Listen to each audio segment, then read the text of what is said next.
Hi-ho, do you know the names of the U.S. residents who then became the presidents and got a view from the White House loo of Pennsylvania Avenue? George Washington was the first you see. He once chopped down a cherry tree. President number 2 would be John Adams, and then number 3. Tom Jefferson stayed up to write a declaration late at night, so he and his wife had a great big fight, and she made him sleep on the couch all night. James Madison never had a son, and he fought the War of 1812. James Monroe's colossal nose was bigger than Pinocchio's. John Quincy Adams was number 6, and it's Andrew Jackson's butt he kicks, so Jackson learns to play politics. Next time he's the one that the country picks.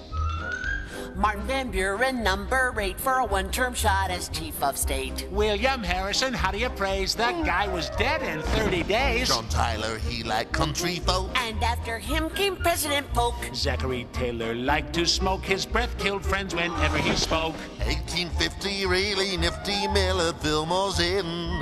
Young and fierce was Franklin Pierce, the man without a chin. Follows next a period spanning 4 long years with James Buchanan. Then the South starts shooting cannon, and we've got a civil war. A war Down south of Dixie.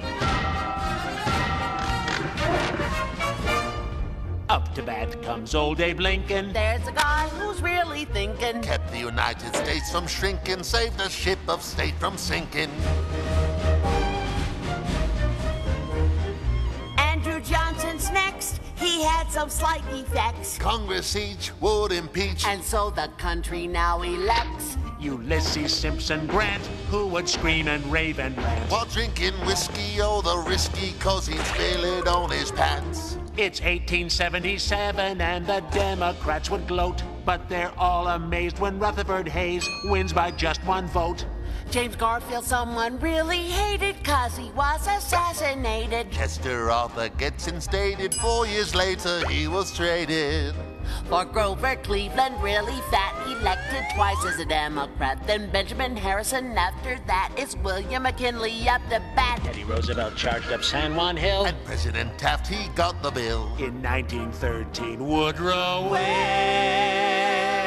Wilson takes us into World War I.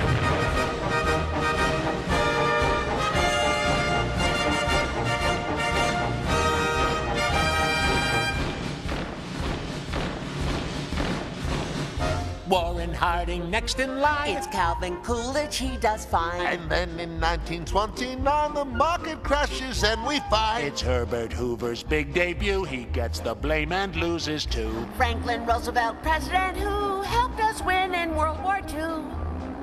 Harry Truman, weird little human, serves 2 terms and when he's done. It's Eisenhower who's got the power from 53 to 61. John Kennedy had Camelot, then Lyndon Johnson took his spot. Richard Nixon, he gets caught, and Gerald Ford fell down a lot. Jimmy Carter liked camping trips. And Ronald Reagan's speeches, scripts all came from famous movie clips, and President Bush said, "Read my lips." Now in Washington, D.C., There's Democrats and the GOP. But the ones in charge are plain to see. the Clintons, Bill and Hillary. The next president to lead the way, well, it just might be yourself one day. Then the press'll distort everything you say. So jump in your plane and fly away.